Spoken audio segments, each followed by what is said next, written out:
Hey everyone, it's Adam Oldham, and today I'm going to show you guys how to comp properties.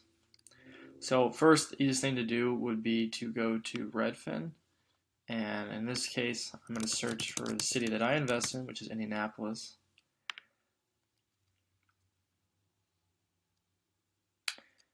And then from here, I'm going to make some adjustments to the settings, but the first thing I'm going to do is go to all filters, and we're going to only select houses for now, stuff that's on the market. And we want fixer uppers, so this will be a good way to show you guys how to run comps. Alright, so we get this list back. Looks like, let's just go with this one. This is the first one that came up. So let's zoom in more closely at this.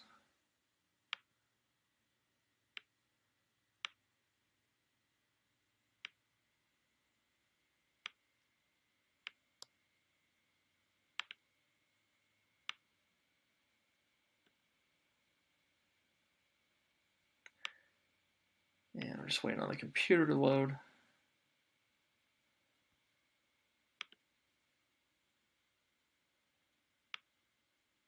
Okay, so this is the subject property here.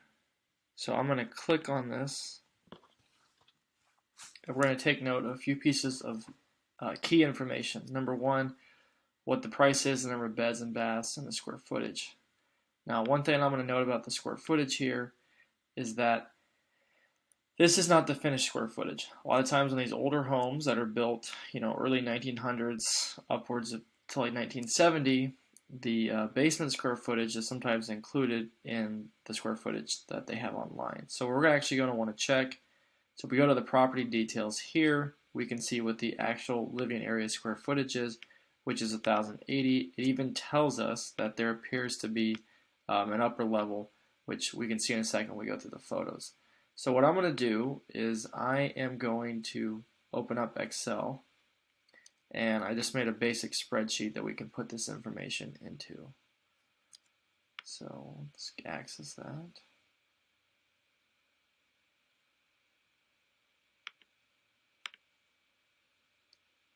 So right here. Okay, so we'll type in the subject property. So that was 4842 Wentford Boulevard, and the price was 95,000, 2-bed, 1-bath.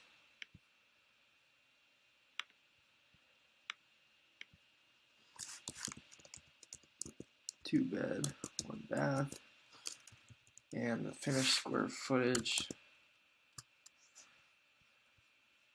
we said was 1,080. So let's write that down. Okay, so now we have some basic things to go off of. So we want to find houses that are within about 300 square feet larger than this, 300 square feet less. Purchase price is listed here, and then we'd like to match probably the beds and baths within plus or minus 1. Let's go back to Redfin. So now I'm going to go back to our original page, and one thing to note as we're going to be looking at our comps is that ideally we want to stay within a quarter mile, upwards of a half a mile. So what I'm likely going to do is take this space right here. These are actually railroad tracks, so one thing to note is that you'll never want to cross a set of railroad tracks when you grab comps, because oftentimes it's an entirely different area on one side of the track or the other. The second thing is, if you can avoid it, don't cross a big road. So we got a fairly large road here, same thing here, kind of cutting through right down this way. But for now, let's take our little rectangle here and use that as a space we're going to pull comps. So I'm going to make the adjustment on the settings here, and we're going to look in the last 6 months. Now the second thing is we're also going to go through our filters, and we know that at a minimum we had 2 beds, 1 bath. So we'd ideally like to find properties that are at least 2 beds or more, probably upwards at most of 3, and 1 bath upwards of 2.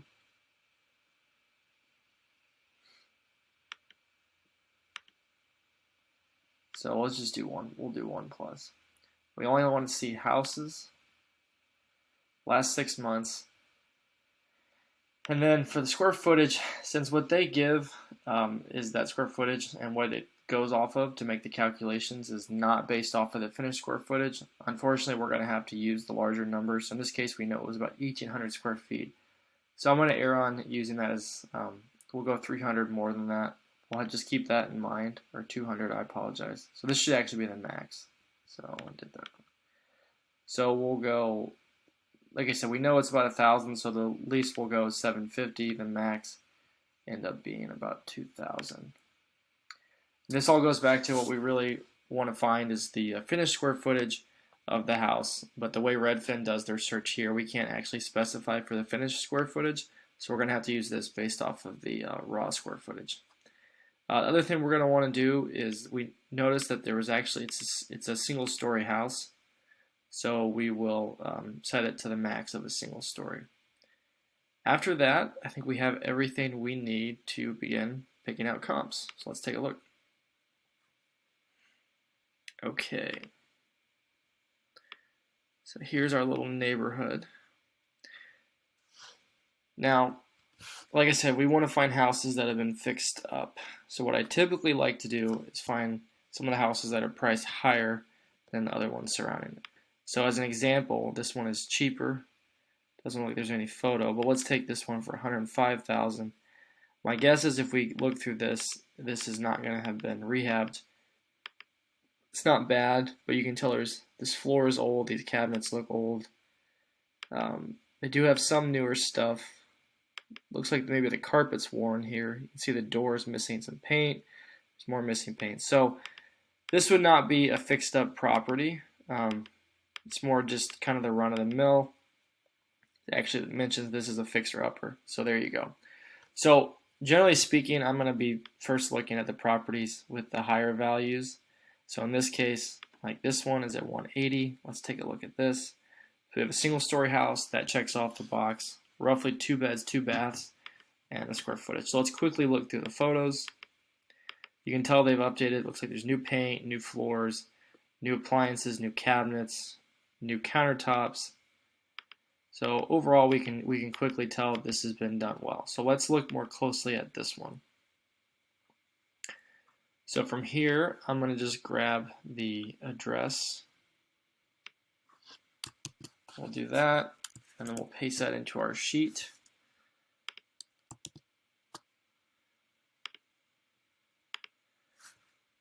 And the price is 180, 2 beds, 2 baths.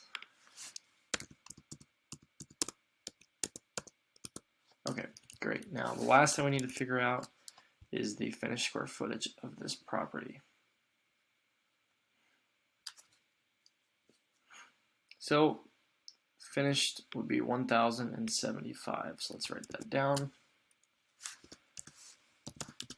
Great. Okay, so we now have our first property that we can use as a comparable. So let's go back. Let's find another one. Ideally, we'd like to get 3. So we have some other comparables potentially that are up here. Let's take a look at this. This looks promising. Looks like new paint on the door, new cabinets, new appliances. This is a Formica. So depending on the grade you're going to go on the renovation, this would potentially be considered an opportunity. So I'm actually going to use this. So let us do the same thing. We will copy this address.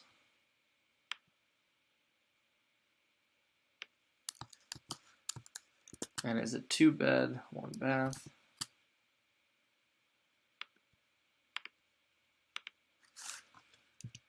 Two bed, 1 bath. Price was $150. And the finished square footage, like I said, we'll go to the bottom again and find that information. So the finished area is 990 square feet. So let's use that.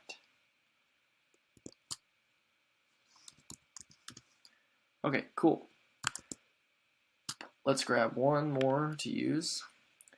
So then, like I said, we typically want to pick comps that are closer, so we actually know our comparables over here. For the sake of this, let's just choose, we could choose this one.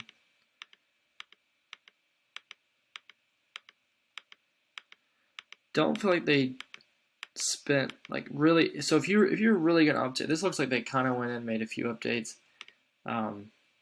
Like I said, they just updated this, but I wouldn't say it's been super updated. I am curious to see like what some of these other houses over here look like. Granted, we are crossing the street, so take that with a grain of salt, but likely if you wanted to be conservative,